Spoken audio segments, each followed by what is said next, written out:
যেই দল আইনগতভাবে নিষিদ্ধ সেই দলের কার্যক্রম করলে তো পুলিশ প্রশাসনিক ব্যবস্থা নেবে, সেই দলের কার্যক্রম চলবে না।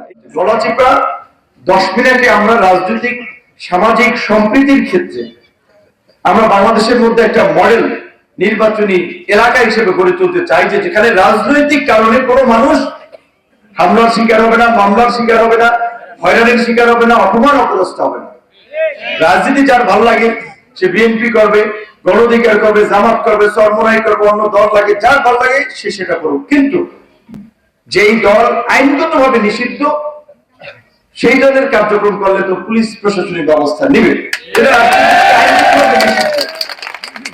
সেই দলের কার্যক্রম চলবে না। এটার জন্য আমরা খুব সমালোচনার মধ্যে পড়েছিলাম। নির্বাচনের পরই বন্যাতলীরা কোন জায়গায় 5টা ছেলে মেয়েরা মানে রাতে নাকি আমি জানি না ভোরে কার্যালয় খুলে, তারপরে আওয়ামী লীগের কার্যালয় খুলে তারা 10 মিনিট হয়েছে রতনদীর এই দুইটা জাতীয় পত্রিকায় নিউজ হয়েছে।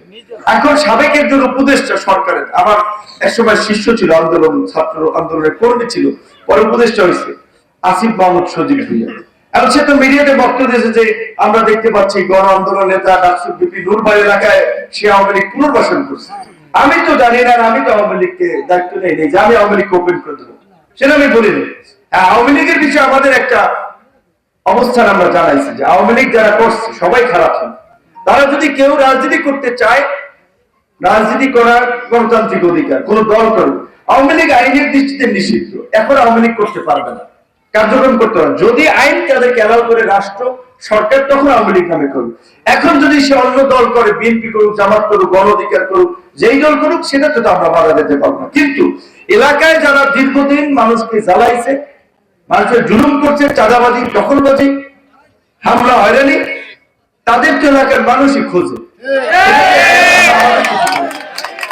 আমাদের কিছু সেই জায়গা থেকেও আমার আপনাদের প্রতি আহ্বান থাকবে যে আমি চাই যে অন্তত আপনারা ভালো থাকেন, আপনাদের মধ্যে একটা সামাজিক সম্পর্ক থাকুক, সম্প্রীতি থাকুক। জাতীয় নির্বাচন হয়েছে, আমার এখানে প্রতিদ্বন্দ্বী ছিলেন 3 জন, তাদের প্রতি আমার কোনো বিদ্বেষ নেই, ক্ষোভ নাই, রাগ নাই, তারাও প্রতিদ্বন্দ্বী, নির্বাচনে দাঁড়াইতেই পারে। সামনে স্থানীয় নির্বাচন হবে, ইউনিয়ন পরিষদ নির্বাচন অনেক দাঁড়াবে, মেম্বারই দাঁড়াবে, চেয়ারম্যানই দাঁড়াবে। যে জনগণের কাছে যেতে পারবে, জনগণের মাঝে উপস্থাপন করতে পারবে, জনগণ যার প্রতি আস্থা বিশ্বাস রাখবে, তাকে জনগণ ভোট দিয়ে বিজয়ী করবে। কিন্তু এই নির্বাচন কেন্দ্র করে, রাজনীতি কেন্দ্র করে হানাহানি, মারামারি, এইগুলো বন্ধ করতে হবে। আমরা এই গলাচিপা 10 মিনিট থেকে আগে এই মারামারি, হানাহানি, সংঘাত, সহিংসতা বন্ধ করতে চাই।